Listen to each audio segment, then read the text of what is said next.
Today's topic is money or credit creation by commercial banks. Okay. Central bank India में कौन सा है? RBI, reserve bank of India.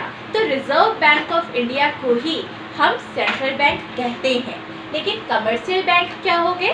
जैसे SBI, HDFC, corporation bank, है ना, ये सब क्या है आपके कमर्शियल बैंक्स. ये क्या करते हैं? पब्लिक डिपॉजिट को एक्सेप्ट करते हैं और पब्लिक को लोन्स और एडवांसेस भी प्रोवाइड करते हैं. It means what? We can deposit our money in commercial bank directly. लेकिन क्या आप कभी भी अपनी डिपॉजिट को सेंट्रल बैंक में डायरेक्टली डिपॉजिट करते हैं क्या? नहीं कर सकते. Directly commercial banks central bank के साथ डील कर सकते हैं, लेकिन जो जनरल पब्लिक है वो सेंट्रल बैंक के साथ डील नहीं कर सकते. ठीक है.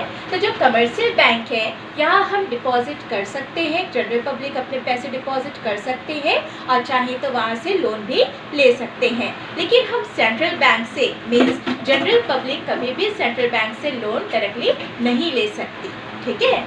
Next is, here our topic is money or credit creation by commercial banks. It means जो कमर्शियल बैंक है जहाँ जनरल पब्लिक अपने पैसे को डिपॉजिट करती है ना, तो उस पैसे से कमर्शियल बैंक और कैसे पैसा बनाती है, ये जो पूरा प्रोसेस है ये हम यहाँ पे देखेंगे.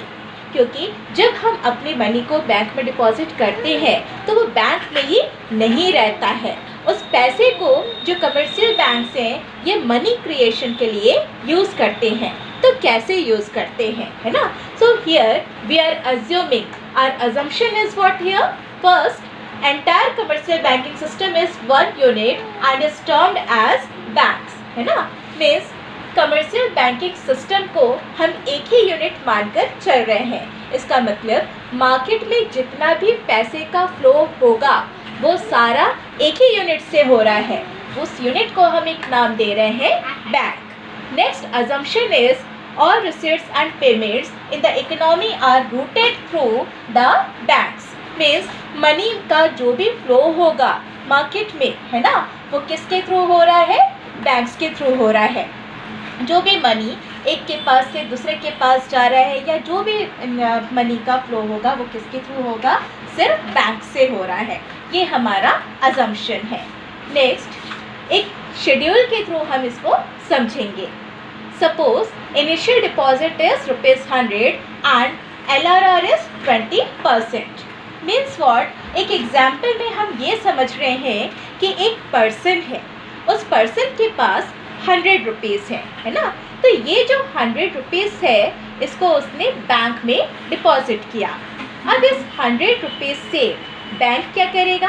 ये शो तो हो रहे हैं कि वहाँ पे डिपॉजिट है, लेकिन यहाँ हम ये मान के चल रहे हैं कि बैंक का जो LRR रेट है वो कितना है? 20%. LRR is what? It is legal reserve ratio. ठीक है. जिसके दो मेन कंपोनेंट होते हैं वो क्या है? CRR and SLR, cash reserve ratio and statutory liquidity ratio. तो यहाँ पे हमने अजम्पशन लिया है कि LRR is 20%. It means what? कि बैंक में उस पर्सन ने जो ₹100 को डिपॉजिट किया है ना, तो इसका जो 20% है ये तो बैंक को अपने पास ही कैश रिजर्व के फॉर्म में रखना ज़रूरी है. ठीक है. क्यों? क्योंकि this rate is decided by the RBI.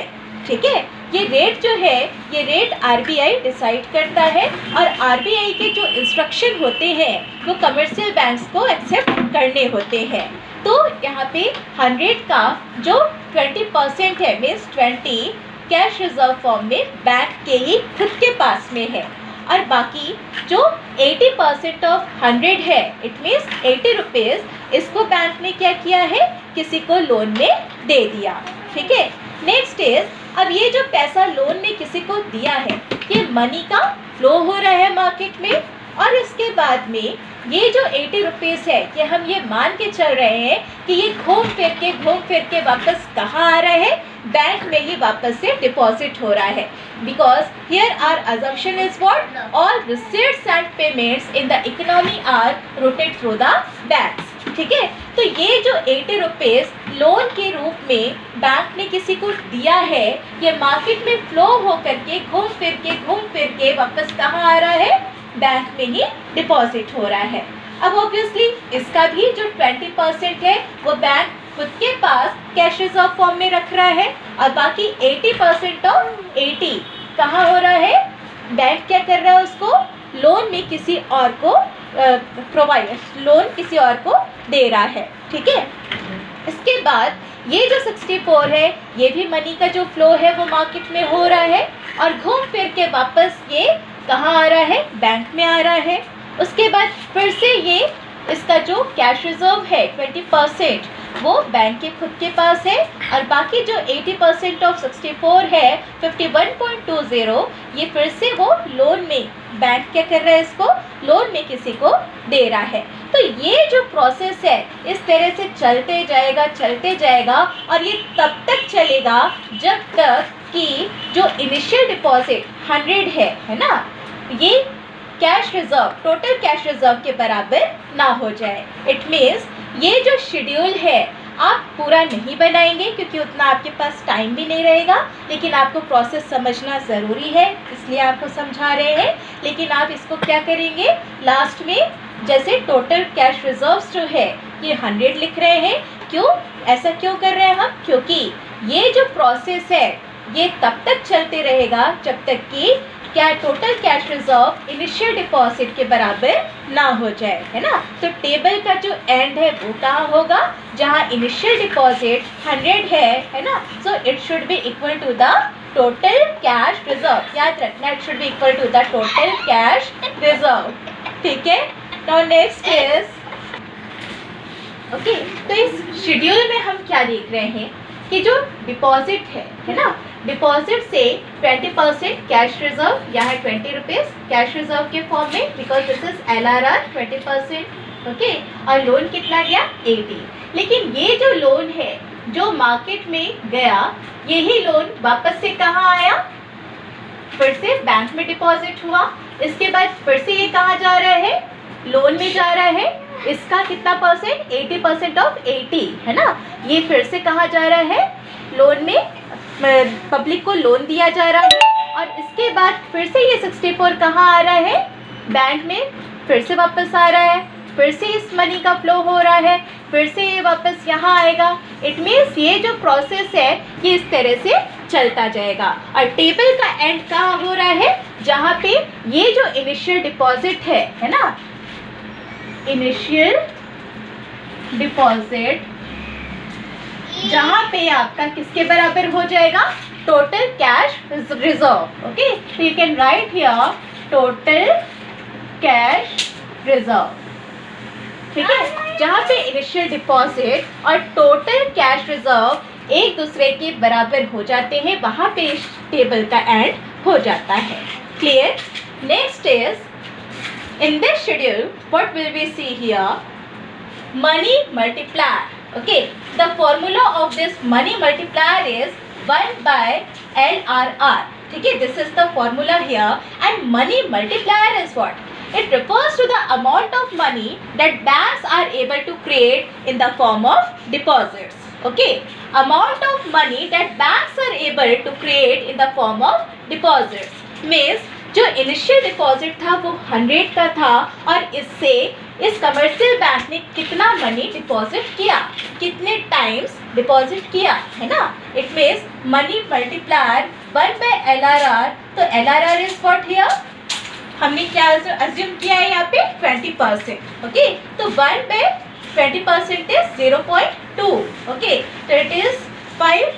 तो जो मनी मल्टीप्लायर की वैल्यू है वो कितनी है यहाँ पे 5। इट मीन्स 5 टाइम्स ये इनिशियल डिपॉजिट आगे गया, 5 टाइम्स कमर्शियल बैंक ने इस इनिशियल डिपॉजिट से मनी क्रिएट किया। अब ये देखो, credit creation by commercial bank formula is what, initial deposit into 1 by LRR। So our initial deposit in this example, initial deposit was what 100 rupees. तो initial deposit 100 into 1 by LRR। 1 by LRR is 20%, 0.2। It means it is 500।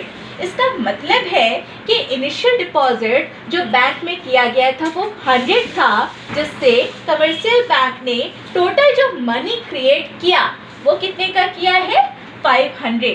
ठीक है, means 5 times ज़्यादा आप देख सकते हैं। Okay, next is lower the LRR, higher the money multiplier and more the money creation, है ना। You can see here if the LRR is 0.1, it means money multiplier is 10, and if we will take here LRR is 0.4, it means here money multiplier is 2.5, है ना। So in this example you can see कि जो commercial banks हैं ये कैसे अपने money से ही या डिपॉजिट मनी से कैसे ये अपना और ज़्यादा मनी क्रिएट कर सकते हैं। ठीक है, ओके, थैंक यू।